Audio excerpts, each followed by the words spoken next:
Hello दोस्तों, good morning. स्वागत है एक बार फिर से आप सभी का एनजेटी एजुकेशन में। दोस्तों आज है 9 अप्रैल। आज की वीडियो में हम लोग बात करने वाले हैं 9 अप्रैल 2022 के मोस्ट इंपॉर्टेंट करंट अफेयर के क्वेश्चंस के बारे में। पूरी वीडियो ध्यान से देखिएगा। पूरी वीडियो बहुत ही अच्छे से डिटेल में आपको समझाई गई है। अगर वीडियो पसंद आए तो इसे लाइक और शेयर जरूर कर देना। चैनल पर नए आए हो, चैनल को सब्सक्राइब करो, बेल आइकन को प्रेस करो, जिससे आने वाली वीडियोज का नोटिफिकेशन आप तक पहुंचता रहे। इसकी पीडीएफ और डिटेल क्विज आपको मिलेगी हमारे एप्लीकेशन पर दोस्तों ये 3 महीने की ई बुक आई हुई है। शानदार ई बुक है, ज़बरदस्त ई बुक है, आप इसको जाकर के ले सकते हैं। इसमें जनवरी, फरवरी, मार्च 2022 के महत्वपूर्ण प्रश्नोत्तरी को दिया गया है, साथ ही साथ चैप्टर बाय चैप्टर के साथ दिया गया है, जिससे आपको एक एक चैप्टर याद करने में आसानी होगी। और डिटेल चीज़ें तो आपको हर बार की तरह मिलती ही है। स्टैटिक्स पर भी ध्यान दिया गया है, हर एक क्वेश्चन से रिलेटेड स्टैटिक्स भी दिया गया है। आप एमजेटी ऐप पर जाकर के या फिर व्हाट्सएप के माध्यम से इस ई बुक को प्राप्त कर सकते हो। चलिए अब हम लोग रिवीजन करते हैं क्विकली कल के क्वेश्चंस को, कहीं आप भूल तो नहीं गए। 7 अप्रैल को विश्व स्वास्थ्य दिवस मनाया गया, WHO का स्थापना दिवस भी कहते हैं इसे। एलन मस्क दोस्तों दुनिया के सबसे अमीर व्यक्ति बने हैं फोर्ब्स की लिस्ट के अनुसार। रामदरस मिश्रा जी को 31वें सरस्वती सम्मान से सम्मानित किया गया है। HDFC बैंक ने HDFC लिमिटेड के साथ विलय की घोषणा कर दी हुई है। और अश्विनी श्रीवास्तव डिकोडिंग इंडियन बाबूडोम नामक पुस्तक लिखे हुए हैं। साथ ही साथ भूपेंद्र यादव जी ने प्रकृति हरित पहल का शुभारंभ किया। और UBI union bank of India ने प्रोजेक्ट संभव के तहत अपना एक यूनियन नेक्स्ट नाम का एक सुपर ऐप लॉन्च किया हुआ है। भारतीय डाक और भारतीय रेलवे ने मिल करके डोर टू डोर डिलीवरी करने के लिए समझौता किया हुआ है। इसके अलावा तमिलनाडु राज्य सरकार ने इमरजेंसी के लिए जनता की हेल्प के लिए कावल उथपी ऐप लॉन्च किया है। DSB बैंक के MD और CEO के रूप में एक बार फिर से मुरली नटराजन को नियुक्त किया गया है और इसके नियुक्ति को मंजूरी मिल गई है RBI की। अलेक्जेंडर बुसिक सर्बिया के एक बार फिर से राष्ट्रपति बन गए हैं। तो ये टॉप 11 क्वेश्चंस थे कल के। क्विकली रिवीजन किया आपने। कल मैंने 2 क्वेश्चन आपसे पूछे थे, जैसे मैं रोज पूछा करता हूं। उनमें से पहला था आपसे भारतीय थल सेना दिवस कब मनाया जाता है। बहुत ईजी है। भारतीय थल सेना दिवस 15 जनवरी को मनाया जाता है। भारतीय वायु सेना दिवस 8 अक्टूबर को मनाया जाता है। भारतीय नौ सेना दिवस 4 दिसंबर को मनाया जाता है। ये सब आपको याद होना चाहिए। ट्विटर के CEO हैं पराग अग्रवाल, जो कि जैक डॉर्सी इसके फाउंडर है। ठीक है, तो ये सारे क्वेश्चंस आपने रिवीजन किए। अब आज के दिन के क्वेश्चंस को देखिए। तो चलिए शुरुआत करते हैं। सबसे पहला क्वेश्चन, हाल ही में संयुक्त राष्ट्र महासभा ने किस देश को मानवाधिकार परिषद से निलंबित करने की मंजूरी दी है। तो दोस्तों अभी हाल ही में संयुक्त राष्ट्र महासभा ने रसिया को मानवाधिकार परिषद से यानी UNHRC से यानी United nation human rights commission से काउंसिल से ये निलंबित करने को मंजूरी मिल गई है। इसके लिए प्रस्ताव पेश किया गया था और प्रस्ताव पेश किया था अमेरिका ने। आप देख रहे हो अमेरिका लगातार पीछे पड़ गया है रसिया के, और अमेरिका नहीं चाहता है कि रसिया की इकोनॉमी अब दोबारा से खड़ी हो। तो जगह जगह पर लगातार ये हर एक संस्थाओं से इसे बैन तो कर ही रहा है, कोशिश कर रहा है जो अंतर्राष्ट्रीय संस्थाएं हैं वहाँ से भी इसको निकाल दिया जाए। तो इसी के तहत इसने यहाँ पर प्रस्ताव लाया हुआ था कि रूस यूक्रेन पर आक्रमण जो कर रहा है वो एक ह्यूमन राइट्स के भी खिलाफ है। वहाँ पर युद्ध क्राइम हो रहा है, जिसे वार क्राइम कहते हैं। वार क्राइम बेसिकली दोस्तों जब द्वितीय विश्व युद्ध हुआ था उसके बाद कुछ देशों ने मिल करके एक मतलब नियम बनाए थे, ठीक है ना। तो वो नियम बनाए थे कि युद्ध के समय भी इस नियम को फॉलो किया जाएगा कि निर्दोषों की हत्या ना हो और कम से कम मेडिकल सुविधा हो। बहुत सारी चीज़ें हैं, इस पर मैं कभी आपको अलग से वीडियो दूंगा कि वार क्राइम क्या होता है। तो वार क्राइम के तहत उसके बाद और भी बहुत सारी चीज़ों को इसने दर्शाते हुए ये प्रस्ताव लाया हुआ था। इनके पक्ष में 93 देशों ने वोट किया, 24 देशों ने नहीं दिया, जबकि भारत समेत 58 देश इस वोटिंग में हिस्सा नहीं लिए। भारत के रुख को लेकर के नाराजगी हालांकि जाहिर है अभी भी अमेरिका के पास कि भारत क्यों किसी पक्ष में नहीं है। वहाँ के राष्ट्रपति तो नहीं बोल रहे हैं, लेकिन कई मंत्री डायरेक्ट बयान दे रहे हैं कि भारत क्यों नहीं सामने खुलकर के आ रहा है कि अमेरिका का सपोर्ट करेगा कि रसिया का। जबकि भारत ने जवाब दिया है कि भारत अपने हितों के साथ रहेगा हमेशा, जिधर उसे हित दिखेंगे अपने उधर उधर वो सपोर्ट करेगा। ठीक है, फिलहाल संयुक्त राष्ट्र मानवाधिकार परिषद, United nation human rights council के बारे में बात करें तो इसका हेडक्वार्टर जिनेवा में है, याद रखिएगा। जिनेवा में और किसका किसका हेडक्वार्टर है, आपका WHO यहाँ पर पड़ जाता है, ILO भी यहाँ पर पड़ जाता है। ठीक है ना, इसके अलावा और किसका हेडक्वार्टर है, आप WTO का भी हेडक्वार्टर यहाँ पर पाएंगे। क्लियर, चलिए WTO वर्ल्ड ट्रेड ऑर्गेनाइजेशन वाला, ठीक है, UNWTO मैड्रिड में है। अगला देखते हैं, रसिया के बारे में भी थोड़ा सा जानते चलो। रसिया आप देख पाएंगे यहाँ पर सबसे बड़ा देश है, दुनिया का सबसे बड़ा देश है। आधा इसका कुछ पार्ट जो है, आधा तो नहीं कहूँगा, कुछ पार्ट जो है वो यूरोप में भी आता है। ठीक है, इसीलिए इसे कभी कभी यूरेशिया महाद्वीप का देश कहते हैं। मॉस्को यहाँ की राजधानी है। व्लादिमीर पुतिन यहाँ के प्रेसिडेंट हैं। इन्होंने अपने देश में अमेंडमेंट कर लिया है अपने संविधान में कि अब ये 2036 तक प्रेसिडेंट बने रहेंगे। 2014 में इन्होंने क्रीमिया पर कब्जा किया, और क्रीमिया यूक्रेन के नीचे वाला एक पार्ट था, आपको बताया गया है डिटेल में। इसके अलावा अब 2022 में ये लगातार दोस्तों ये यूक्रेन पर घुसते चले जा रहे हैं, वहाँ पर कब्जा कर रहे हैं। ठीक है, चलिए, तो मिखाइल भी मिशुस्तिन यहाँ के प्राइम मिनिस्टर हैं। अगला, अच्छा, यहाँ की मुद्रा याद रखिएगा, मुद्रा जरूर पूछा जाएगा रसिया की इस बार। तो इसकी मुद्रा है रूबल, क्योंकि इसकी मुद्रा लगातार टूट रही थी, तो करेंसी जरूर पूछी जाएगी इस बार। अगला, किस राज्य में सरहुल महोत्सव मनाया गया? तो सरहुल महोत्सव दोस्तों अभी झारखंड में मनाया गया है। झारखंड में वहाँ के आदिवासियों के द्वारा ये मनाया जाता है, बहुत ही फेमस त्यौहार होता है। ये चैत्र मास के शुरुआत में, या कहें कि हिंदू नववर्ष जब शुरू होता है उसके शुरुआत में मनाया जाता है। जब अमावस्या रहती है उसके 3 दिन बाद से ये शुरू हो जाता है मनाया जाना। ठीक है, तो वहाँ के जो स्थानीय जनजाति होते हैं सरना धर्म के, उनके हिस्से के रूप में एक ये मनाया जाता है सरहुल महोत्सव। ठीक है, चैत्र महीने के अमावस्या के 3 दिन बाद, वसंत की शुरुआत भी से कहते हैं। इस टाइम पर ये लोग वृक्षों की पूजा करते हैं। ये एक प्रकार की प्रकृति की पूजा वाला त्यौहार है। क्लियर, झारखंड आया है, झारखंड के बारे में जानते चलेंगे। झारखंड आप देख पाओगे यहाँ पर है, बिहार से अलग हुआ था झारखंड। कब अलग हुआ था? तो दोस्तों मैंने आपको बताया था, सबसे पहले आपको ये, अगर बिहार से झारखंड को याद करना है ना, तो आप बेटर होगा कि आप पहले मध्य प्रदेश से शुरुआत करो। देखिए, सन 2000 में 3 राज्य अलग हुए। सन 2000 में दोस्तों सबसे पहले 1 नवंबर सन 2000 को मध्य प्रदेश से छत्तीसगढ़ अलग हुआ। फिर उसके बाद फिर 8 दिन बाद 9 नवंबर को उत्तर प्रदेश से उत्तराखंड अलग हुआ, और फिर 6 दिन बाद 15 नवंबर को सन 2000 को बिहार से झारखंड अलग हुआ। तो ये तीनों राज्य आप याद रखेंगे। 1 नवंबर को जब ये अलग हुआ तो ये 26वां राज्य बना, और ये बना था 27वां राज्य, और ये बना था 28वां राज्य। ठीक है, आगे चल करके तेलंगाना 29वां राज्य बना, और फिर से जम्मू कश्मीर और लद्दाख को यूनियन टेरिटरी बनाया गया, तो फिर से संख्या 8 हो गई। रांची यहाँ की राजधानी है। हेमंत सोरेन ये झारखंड मुक्ति मोर्चा पार्टी से CM है। रमेश बैस जी गवर्नर है। चीफ जस्टिस हैं रवि रंजन। क्लियर, आगे देखते हैं। हाल ही में इजराइल एरोस्पेस इंडस्ट्रीज ने भारत में नागरिक यात्री विमानों को MMTT में बदलने के लिए किससे समझौता किया? तो इजरायली एरोस्पेस इंडस्ट्रीज ने अभी हाल ही में HAL के साथ, यानी हिंदुस्तान एरोनॉटिक्स लिमिटेड के साथ समझौता किया हुआ है। किस लिए किया हुआ है इसको समझिए। देखिए, बहुत ही सिंपल लैंग्वेज में समझिए कि अभी तक आप देखते थे फाइटर प्लेन जो होती थी, या आप कोई भी फाइटर जेट देखो या कार्गो विमान देखो, तो उसमें क्या होता था कि आप देखते थे कि हवा में ही जब वो फाइटर प्लेन लड़ता होता था, वहीं पर भी उसमें जो वायुयानों के जो ईंधन होते हैं, ठीक है, पेट्रोल डीजल यहाँ पर मैं नहीं कहूँगा, वायुयान का जो ईंधन होता है, जो फ्यूल होता है, उसको हवा में ही भर दिया जाता था। लेकिन अभी HAL के साथ इजरायली एरोस्पेस इंडस्ट्रीज ने समझौता करके एक इस कॉन्सेप्ट पर डील साइन करी हुई है कि अब से जो यात्री विमान होंगे, यानी जो आप एरोप्लेन से जो सफ़र तय करते हो, ऐसे विमानों में अगर हवा में फ्यूल खत्म हो जाता है तो हवा में ही फ्यूल भरा जा सके।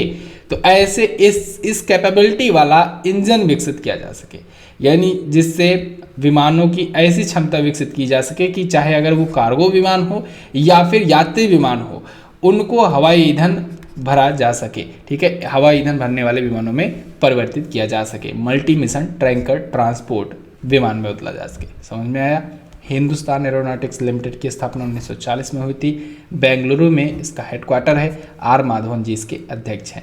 अगला, Hurun richest self made women की लिस्ट में दुनिया की सबसे अमीर महिला कौन है? तो दुनिया की सबसे अमीर महिला हैं वो यूजन।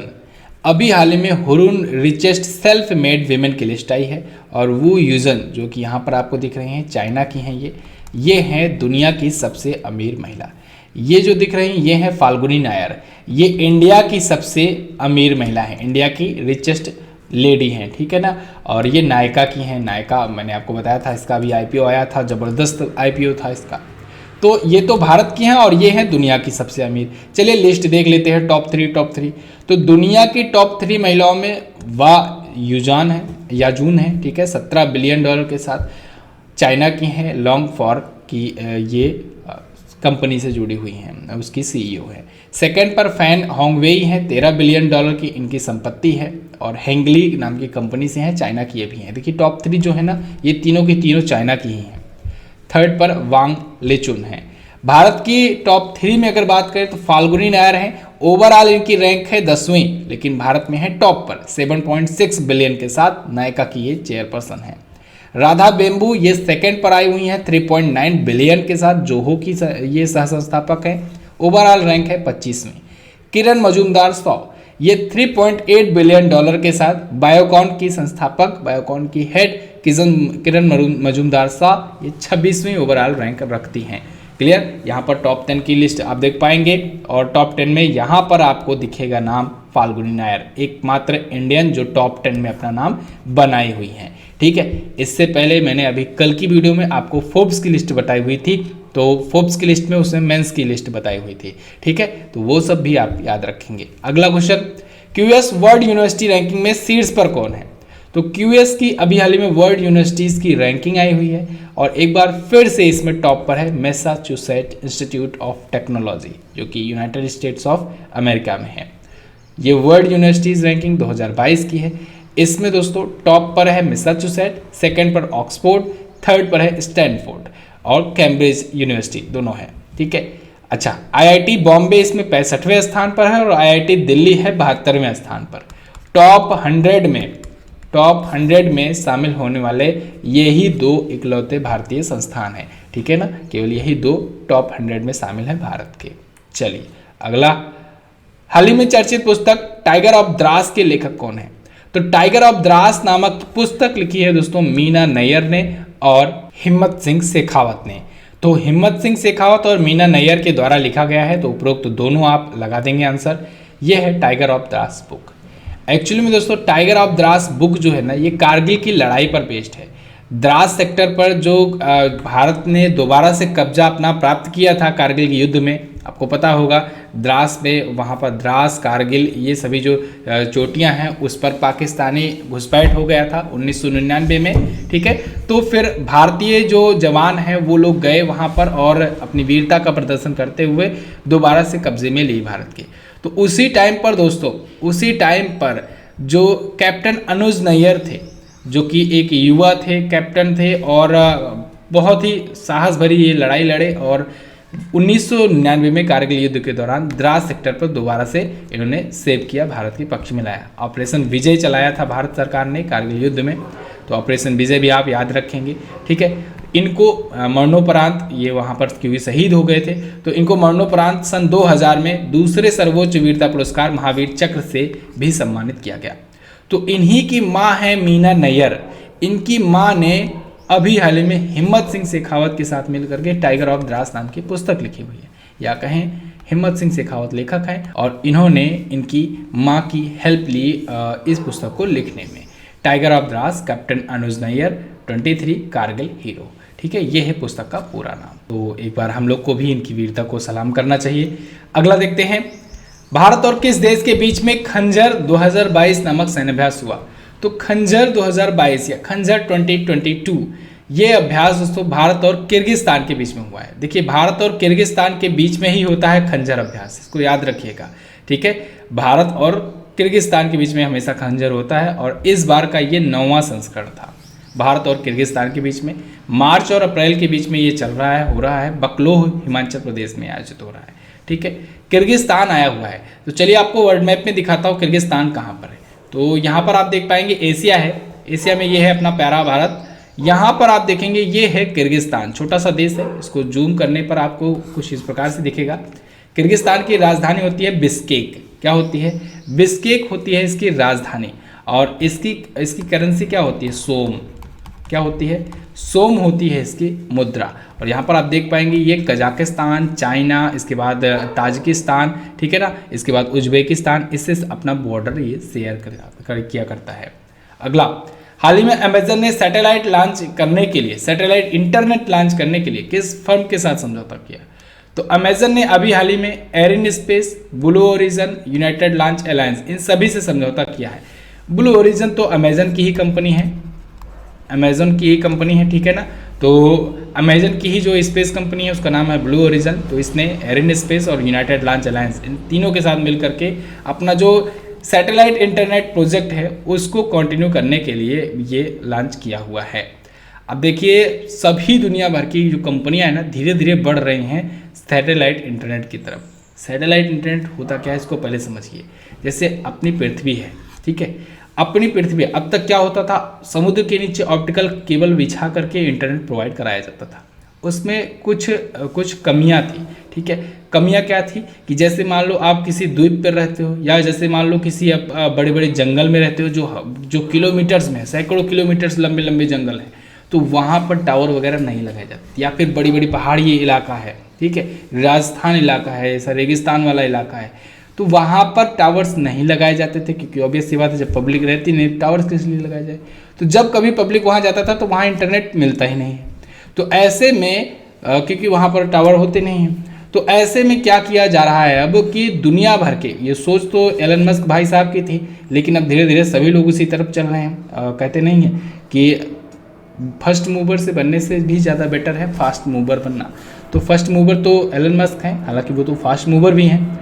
तो फिलहाल तो ये लोग क्या कर रहे हैं, अब सैटेलाइट के माध्यम से सैटेलाइट का गुच्छा बना दे रहे हैं एक पृथ्वी के ऊपर, और सैटेलाइट के माध्यम से ही आपको इंटरनेट प्रोवाइड करा देंगे। तो ऐसे में आप चाहे आर्कटिक महासागर में रह रहे हो, चाहे अंटार्कटिका में जाकर रह रहे हो, रेगिस्तान में कहीं पर भी हो आपको इंटरनेट मिलेगा।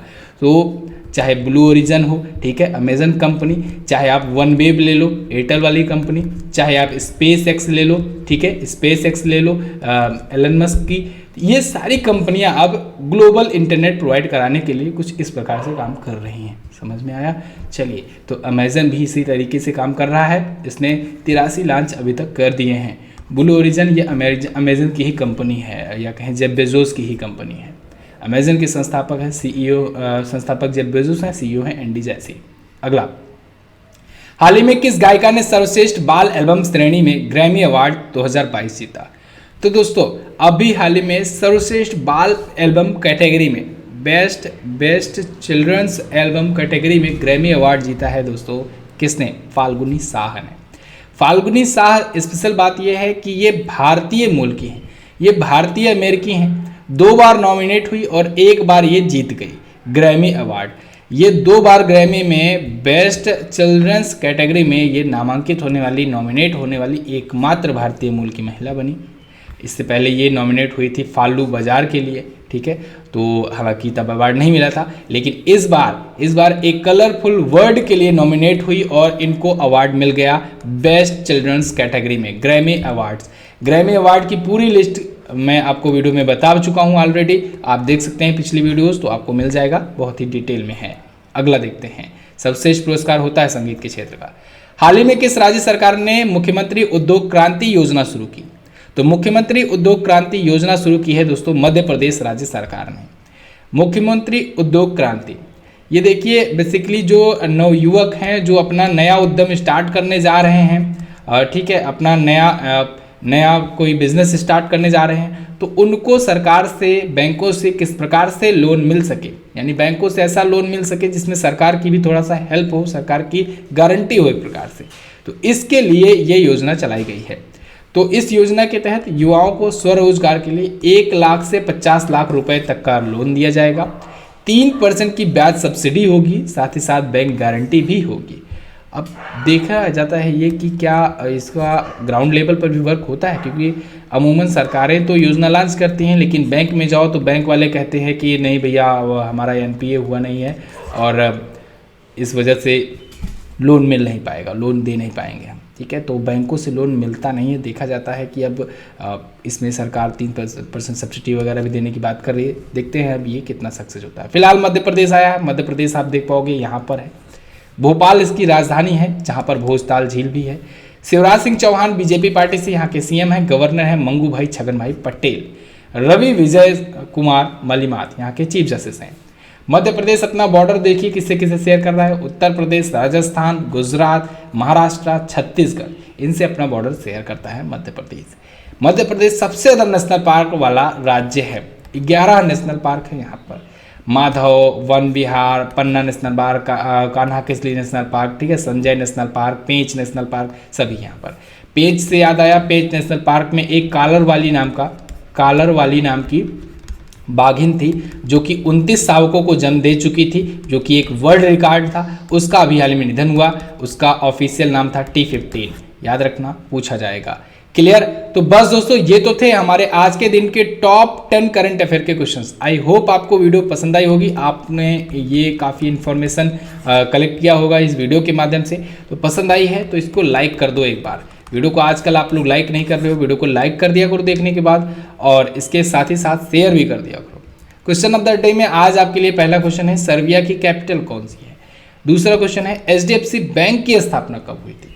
दोनों क्वेश्चन के बारे में आपको जो पता हो डिटेल में जरूर आंसर करना। और हाँ, NTPC CBT 2 का जो बैच आया हुआ है दोस्तों, NTPC CBT 2 बहुत ज़बरदस्त बैच है।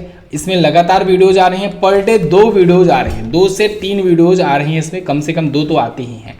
इस बैच को ज्वाइन कीजिए, समय बहुत कम बचा हुआ है, रिस्क आप नहीं ले सकते हैं। CBT 2 तक किसी इतनी मुश्किलों के बाद पहुंचे हुए हो तो CBT 2 को पार कराओ। नैया पार लगाएंगे हम। 50 क्वेश्चन GS में आपका कवर कराने का, 100% स्कोर कराने की जिम्मेदारी हमारी है।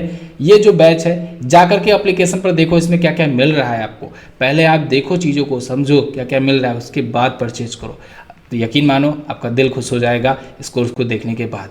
इसमें लगातार वीडियोज़ आ रही हैं और लगातार वीडियोज़ आती रहेंगी। पूरे अप्रैल मंथ में ही पूरा का पूरा कोर्स कंप्लीट करा दिया जाएगा, क्योंकि मई में आपका एग्ज़ाम होने के चांसेस हो जाएंगे और रिवीजन भी कराना होगा आपको, तो समय बहुत कम बचा हुआ है। फिलहाल आप ई बुक वगैरह भी अगर लेना चाहते हो तो ये सारी चीज़ें आप ले सकते हैं MZT ऐप से हमारे। और भी अगर आप कोर्सेज लेना चाहते हैं तो जाइए देखिए उसमें कौन कौन से कोर्सेज अवेलेबल हैं, क्या क्या चीज़ें आपको मिल रही हैं। MZT ऐप डाउनलोड कीजिए, कूपन कोड में यूज़ कर लीजिएगा MZT20।